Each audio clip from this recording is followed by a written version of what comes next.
अस्सलाम वालेकुम एक्वेरियस, मैं हारिस अज़मी प्रोफेशनल एस्ट्रोलॉजर आपकी खिदमत में हाजिर हूँ।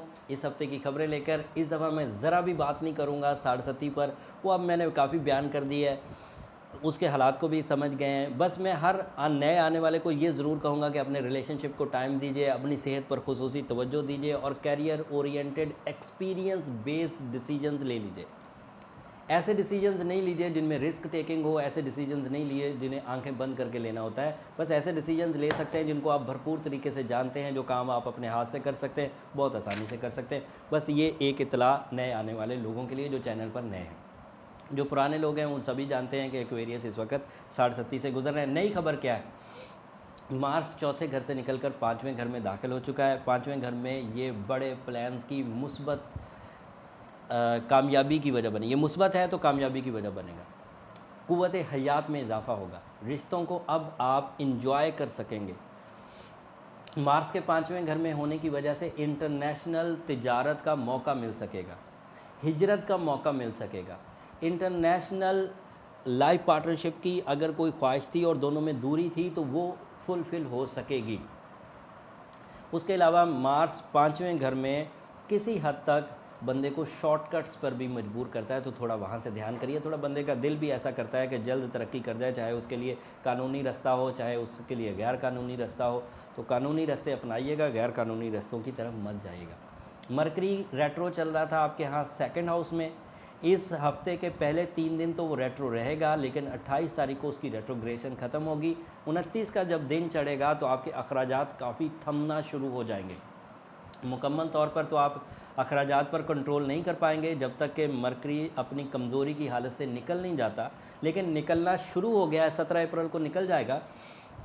जब इस कमज़ोरी की हालत से निकलेगा तो फाइनेंशियल स्टेबिलिटी आएगी, तालीमी काबिलियत बढ़ेगी, जहनी आसूदगी पैदा होगी, प्लेजर लेवल बढ़ेगा और बेबरकती ख़त्म होगी। पैसा कमाएंगे तो हाथ में टिकेगा, फ़ायदा पहुंचाएगा, अपने प्यारों के लिए खर्च कर पाएंगे, अपने लिए खर्च कर पाएंगे, वेस्ट नहीं होगा। उसके अलावा आपके यहाँ जुपिटर 11th हाउस में है। जुपिटर क्योंकि गुड लक का स्टार है, जुपिटर क्योंकि अचानक बड़े फ़ायदों का सितारा है और वो ख्वाहिश के घर में भी है और लक के घर में भी है, तो ख्वाहिश अचानक गैर मामूली सपोर्ट से, गैर मामूली रिसोर्सेज से पूरी होती हुई नज़र आ रही है। ऑल टाइप ऑफ ख्वाहिशात, चाहे वो ज़ात से हो, चाहे वो घरेलू ज़िंदगी से हो, चाहे वो घर की हो, चाहे वो गाड़ी की हो, चाहे वो ज़िंदगी में आसाइश के लिए जो गैजेट्स ख़रीदने होते हैं उससे रिलेटेड हो, या अदरवाइज़ कोई घूमने की, इस तरह की भी ख्वाहिशें पूरी होती हुई नज़र आ रही हैं। वीनस आपके सेकंड हाउस में आ चुका है। वीनस के सेकंड हाउस में आने की वजह से अगले जो मुस्तकबिल करीब है, जो अगले 20-30 दिन हैं, ये आपके लिए बड़े मुफीद हैं। उम्मीद करता हूँ कि ये दिन आप भरपूर अंदाज से कैश करेंगे। इनमें 3 तरह के फ़ायदे, एक तो शोहरत में इजाफ़ा होगा, एक कम्युनिकेशन में इजाफ़ा होगा और एक माल में इजाफ़े के लिए ऑफ़र्स आएंगी शराकतदारी की, या फिर ऑफ़र्स आएंगी आपको आपके सामान के बेचने, या आपको अपनी स्किल्स को दूसरों के लिए स्किल जो हम लोग स्किल से दूसरों की हेल्प करते हैं उसके हाई रिवॉर्ड्स आपको मिलेंगे। It is due to Venus. And Venus के सेकंड हाउस में होने की वजह से लग्जरीज़ भी लेते जाएंगे, अचीवमेंट्स भी करते जाएंगे, शोहरत भी लेते जाएंगे और साथ में प्लेजेंट भी होते जाएंगे, मतलब खुशगवार मूड भी रहने लगेगा। अब ये सारी चीज़ें अगर आपको 100% कामयाबी देने वाली थी, जो मैंने आपको गिनवाई, मार्स के 5वें घर में होने की वजह से, जुपिटर के 11वें घर में होने की वजह से, वीनस के दूसरे घर में होने की वजह से, ये सारी कामयाबियों में वो सैटर्न अपना रुख ज़रूर दिखाएगा जो 60 है और इसको काफ़ी हद तक कम करेगा। इसीलिए मैं कहता हूँ कि वो 60 को बैलेंस कर लें, और उसको बैलेंस करने के लिए ज़मुरद आइडियल स्टोन है, महंगा है। अगर कोई ज़मुरद नहीं वेयर कर सकता तो उसके इक्वल रूबी होता है, वो वेयर किया जा सकता है, बट उनका जो बर्थ स्टोन है टर्मलीन या एक्वामेरीन, वो इतना काफ़ी नहीं है। रूबी के एमरल्ड के इक्वल रूबी स्टोन है, वो वेयर किया जा सकता है। एमरल्ड अगर वेयर किया जाए तो बहुत अच्छा है, ज़मुरद, लेकिन वो महंगा है, हर कोई अफोर्ड नहीं कर पाता। रूबी नॉमिनल सा मिल जाता है, चाहे अफ्रीकन रूबी हो या हमारे हमसाया मुल्क से जो रूबी आता है, हमारे कश्मीर में भी अच्छा रूबी पाया जाता है, ये नॉमिनल प्राइजेज़ पे मिल जाता है। नॉमिनल प्राइजेज़ भी अच्छी खासी होती है, लेकिन बहरहाल उसे अफोर्ड किया जा सकता है। जबकि एमरल्ड काफ़ी महंगा है।